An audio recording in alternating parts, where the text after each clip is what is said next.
Nintendo Labo brings cardboard crafting to the video game world, but just how intense are these building projects? Well, we now have details, and it's pretty darn surprising. What's going on, everybody? It's Zach from Switchforce. Gabe is here, and if you freeze frame the recent Toy-Con Garage video, you can see little indicators, little notes of how long the different Toy-Con in Variety Pack 1 take to make.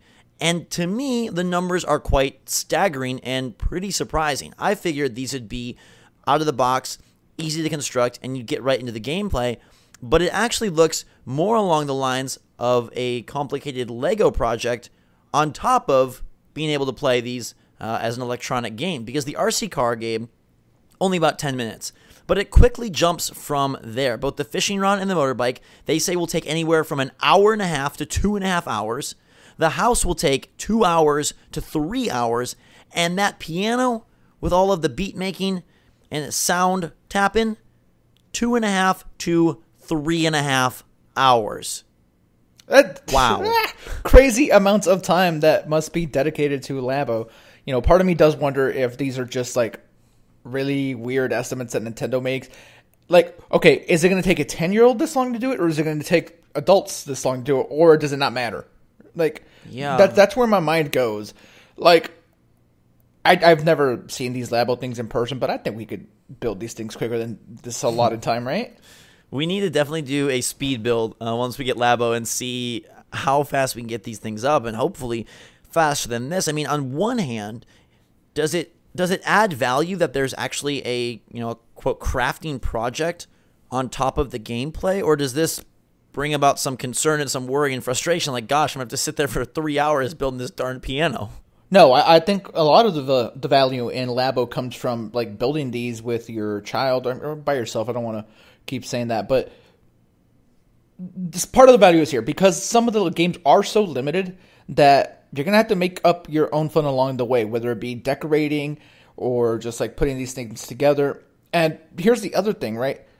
We're assuming that this time just means, like, putting it together. You're probably going to spend, like, another 20, 30 minutes just on, like, decorating and stuff. So I feel like so much of what Labo wants you to do is to create your own fun. And these games are limited because you're already having this experience with the actual cardboard itself and getting it together and all that. Yeah, I find it very fascinating. I do also wonder if this is because there are that many components, or because the, like, bending and, interlocking and just actual construction is difficult.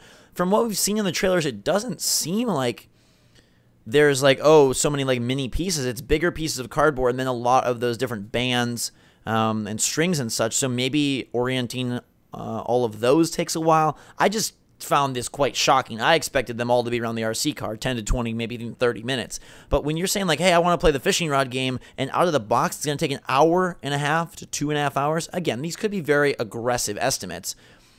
But that's, I don't know. I think that's just going to be interesting to see how people respond and react to that.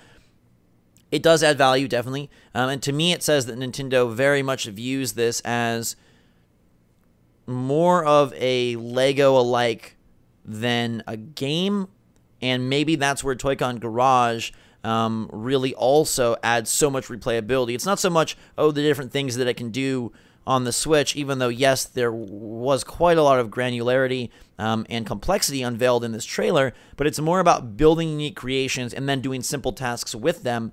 If that's the case, does this Labo set have an ability to attract an older audience who's interested in engineering, in building? If the game, we know that what that is, it's very evident. But if this building process that then has electronic implications, I think that could maybe attract an older age range. Nintendo doesn't seem to be interested in attracting them, though, because, we're starting to see the marketing with the trailers and stuff. Like, it's not targeted towards adults. Like, yes, adults can have fun, and they will have fun. That's not what I'm trying to say here, but that's not where Nintendo marketing dollars are going. Like, they're definitely making a push that this is for younger people. Yeah, that's absolutely the push, and I know that's the audience that they would love to, they're definitely going for. But I don't know. To me, when I see these numbers, I'm like, this This is a big kid's project, or maybe an adult project, or maybe a play with your kid project. Or maybe not. I don't know. Maybe there are a lot of patient kids. I mean, the thing is, an hour and a half isn't that long, dude. Like, I mean, it I is, get a new but it game. isn't. I get a new game. I'm 8 years old or 10 years old. I don't want to sit there for 3 hours and build this. I mean, I guess it's just targeting a completely... If it's fun, right? And if, like, arts and crafts is your thing, like... I don't know. So now we're saying that this isn't kids who like games. This is trying to introduce games to kids who are much more into... I don't know. I guess from just a parent mindset, I love that this is trying to branch, just branch out and say, hey, there's other things out there besides electronics, and that the focus here is on building these creations and then having some fun with them in a modern way versus like, hey, you get it done in 5 minutes and then you just play the game.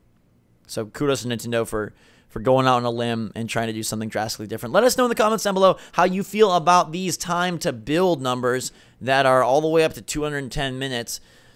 It surprised the heck out of me. Gabe seems to be a little bit more on the, hey, this is what you expected. Let us know how you feel in the comments down below. Thanks so much for watching. We cannot wait to try out Labo. It's coming out in a month here, just about 30 days exactly. And, Gabe, we're going to have a race. I want to see who can build the motorbike the fastest. Ooh, that'll be fun, actually. And then we'll race the motorbikes after we build them. Okay, that works. Raceception coming your way. Until then, thanks so much for watching. Make sure to subscribe to stay up to date on all the latest and greatest from Nintendo Switch and from us fine folks. You're fine folks, so follow us on Twitter or Discord if you want to merge those minds. And until next time, for myself and Gabe, Switch Force out.